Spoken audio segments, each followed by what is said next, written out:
네, 이번 시간에는 지난 시간에 데이터베이스 설계를 했던 것을 토대로 해서 회원 데이터를 모델링해보는 시간을 가져보도록 할게요. 일반적으로 데이터를 모델링할 때는 이미 구축된 데이터베이스 설계도를 바탕으로 해서 진행이 되고요. 바로 이렇게 회원 데이터를 모델링한다고 하면은 데스크 유저라고 해서 이렇게 설계가 된 이 데이터베이스 테이블을 토대로 해서 기본적으로 이루어집니다. 보시면 유저 아이디, 유저 패스워드, 유저 이메일, 해시, 체크드 이렇게 총 5가지 변수가 존재하는데요. 이걸 그대로 자바 소스 코드로 작성해주는 것이 일반적이에요. 이전 시간에 말씀드렸듯이 기본적으로 유저란 이름의 패키지를 만들어서 유저라는 테이블과 그대로 1:1 매칭을 시켜주는 거예요. 유저 DTO를 이용해서 그대로 데이터베이스 트랜스퍼 오브젝트를 정의해주는 건데요. 이제 여기에서 총 5가지 속성을 그대로 이 자바 소스 코드로 모델링을 해주는 거예요. 자, private string user ID, private string user password, 그 다음에 private string user email, private string user email hash가 있겠고요. 그 다음 마지막으로 불린 값으로 user email checked가 있었죠. 이렇게 만들어주신 이후에 소스 코드를 원활하게 사용할 수 있기 위해서 이 소스에 들어가신 이후에 generate, getters and setters를 눌러서 이렇게 모든 변수를 다 각각의 함수 형태로 접근할 수 있도록 만들어 주었습니다. 그 다음 이제 여기에서 이 소스에 들어가신 이후에 generate constructor using fields에 들어가시면 이렇게 현재 존재하는 변수를 이용해서 생성자 또한 이렇게 만들 수가 있어요. 이렇게 만들어 주시고 public user DTO라고 해서 아무런 내용도 담지 않는 생성자 또한 하나 만들어 주겠습니다. 이렇게 총 2가지 생성자를 만들어서 하나의 유저라는 이름의 인스턴스를 처리할 수 있도록 만들어 줄게요. 즉 한마디로 초기화해주는 함수라고 할 수 있는 거죠. 자, 이제 한번 유저 DAO를 만들어 주겠습니다. DAO 같은 경우는 실질적으로 데이터베이스에 접근할 수 있도록 해주는 거예요. 우리가 이전 시간에 데이터베이스 실습하는 시간에 이미 만든 적이 있었어요.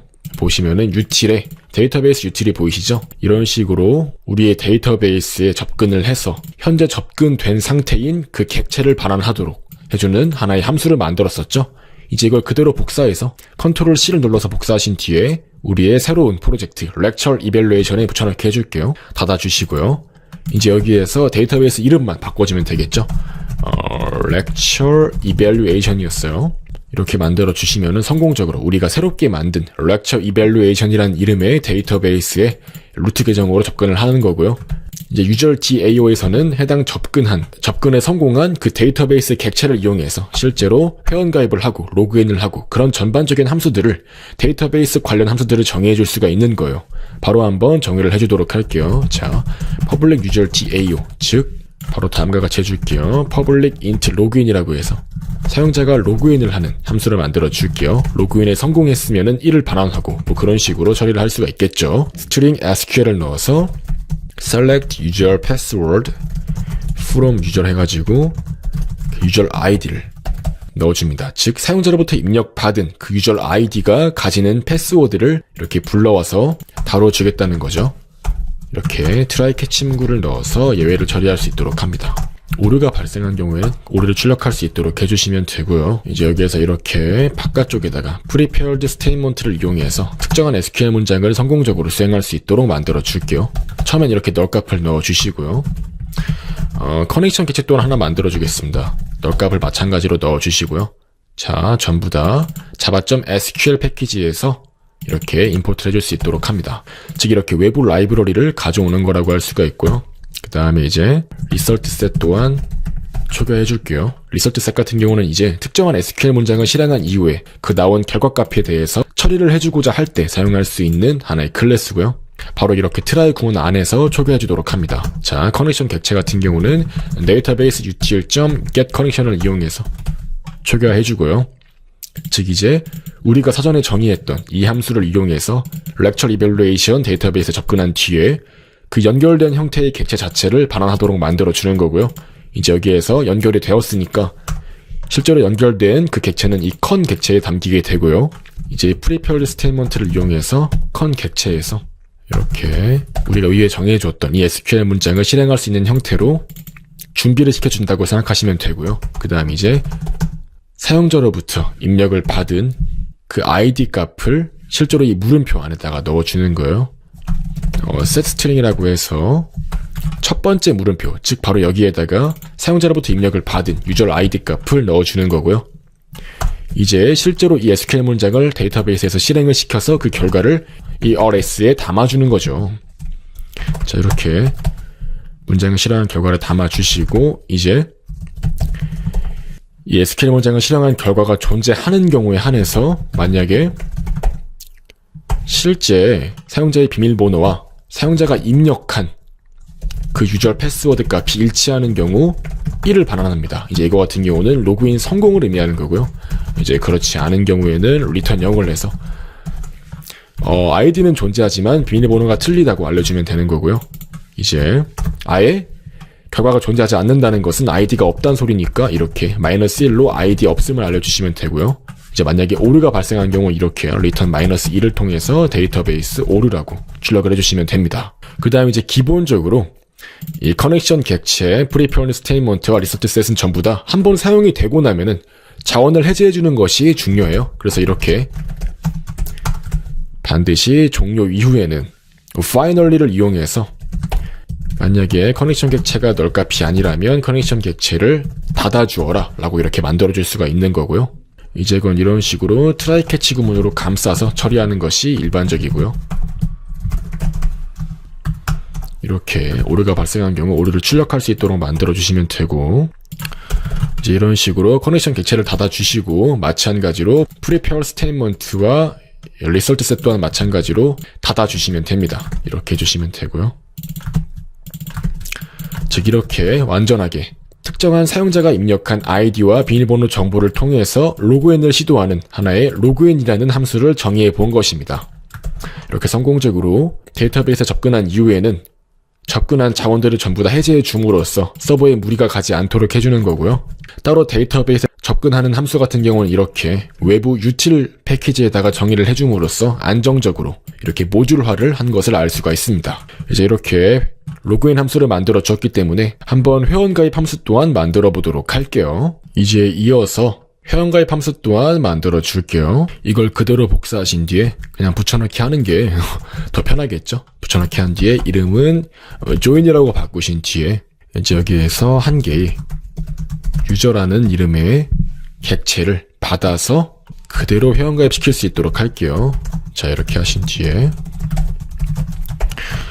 자, 아이디, 비밀번호, 이메일 해시값, 그 다음에 이메일 인증은 맨 처음에 안 된 상태니까 false를 넣어줄 수 있도록 할게요.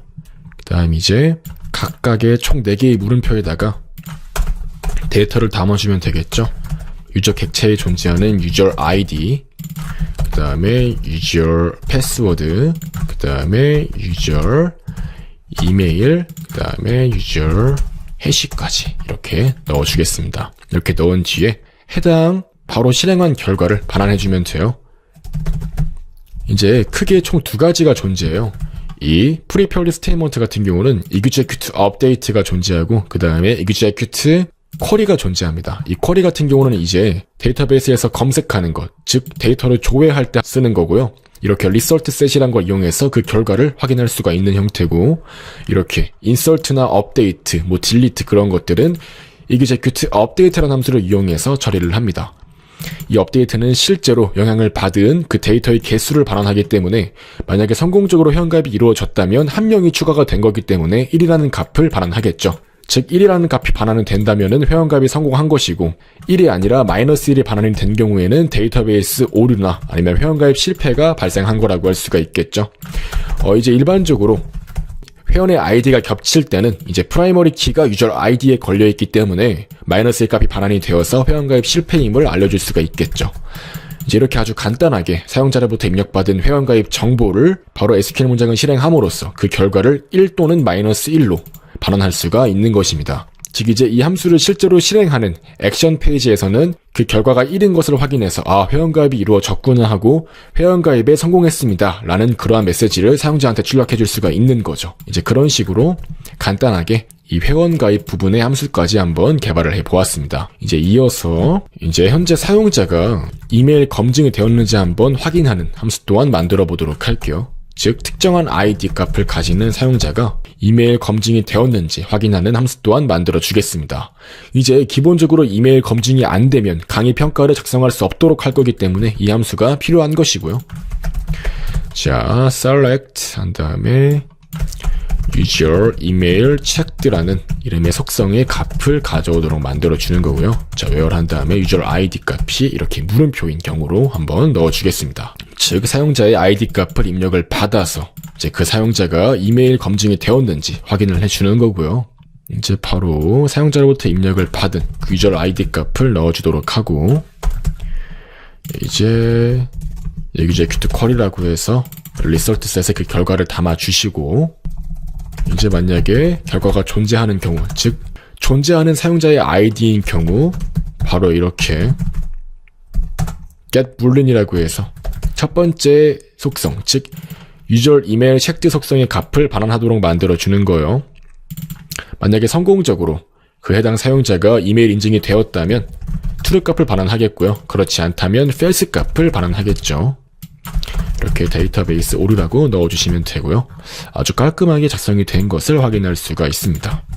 하나 더 만들어주면 돼요. 어떤 거냐면요, set user email checked라는 거예요. 즉 이제 특정한 사용자가 이메일 검증을 통해서 이제 이메일 인증이 완료가 되도록 해주는 그러한 처리를 담당해주는 함수라고 할 수가 있고요. 여기서는 이제 간단하게 update라는 것이 사용됩니다. 이제 user라는 테이블에서 값을 업데이트 하는데 user email checked라는 속성의 값을 true로 바꿔주고, 즉 특정한 user id 값을 가지는 사용자로 하여금 이메일 인증이 되도록 처리를 해주는 거죠.